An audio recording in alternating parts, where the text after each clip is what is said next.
सबसे पहले ग्रंथकार ने क्या दिया है, गृहस्थी के नित्य कर्म का फल कथन, अर्थात अगर हम नित्य कर्म करते हैं तो उसका क्या फल होता है।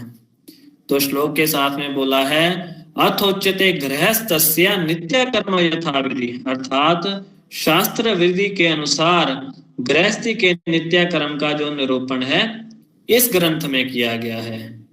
यत् कृत्वा, अर्थात जिसको करके, ऋण का मतलब होता है कर्जा, और इस श्लोक के अनुसार यत् कृत्वा अनऋण मापनोति, जिसको करके मनुष्य क्या हो जाता है, अनऋण हो जाता है, अर्थात ऋण से मुक्त हो जाता है।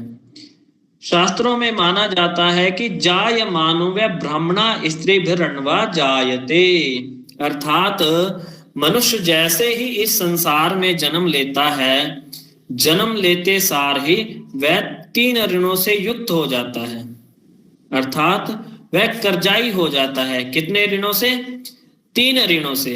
वो कौन कौन से ऋण माने जाते हैं? सबसे पहला माना जाता है दैवात, अर्थात देव ऋण। इसको लिख भी लो, शास्त्रों में कितने ऋण माने गए हैं। जैसे ही जो मनुष्य जन्म लेता है 3 ऋण माने गए। सबसे पहला कौन सा ऋण है? देव ऋण। दूसरा कौन सा माना गया है? पैत्रियाच, अर्थात पितृ ऋण। दूसरा ऋण माना जाता है पितृ ऋण। और तीसरा ऋण शास्त्रों में क्या माना जाता है? मनुष्य, अर्थात मनुष्य ऋण।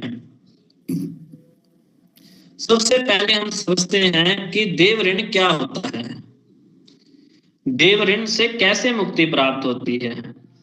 जैसे ही मनुष्य का जन्म लेता है उसके बाद देवताओं का पूजन इत्यादि कर्म करने के बाद, जैसे ही जीवन में देवताओं का पूजन करता रहेगा, अनेक प्रकार के यज्ञ कर्म इत्यादि करता रहेगा, उससे क्या होगा, वह मनुष्य देव ऋण से मुक्ति प्राप्त कर लेगा।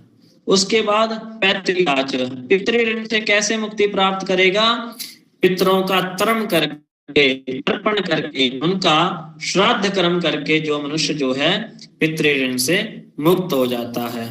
उसके बाद तीसरे नंबर का जो है मनुष्य ऋण माना जाता है। अब मनुष्य ऋण से कैसे मुक्ति प्राप्त होगी? मनुष्यों की सेवा करके। वर्तमान समय में कलिकाल का ऐसा प्रभाव है जिसके कारण आज के समय में कोई भी एक दूसरे की सहायता या सेवा करना नहीं चाहता। तो इस ऋण से मुक्ति कैसे प्राप्त हो सकती है? मनुष्यों की सेवा करके,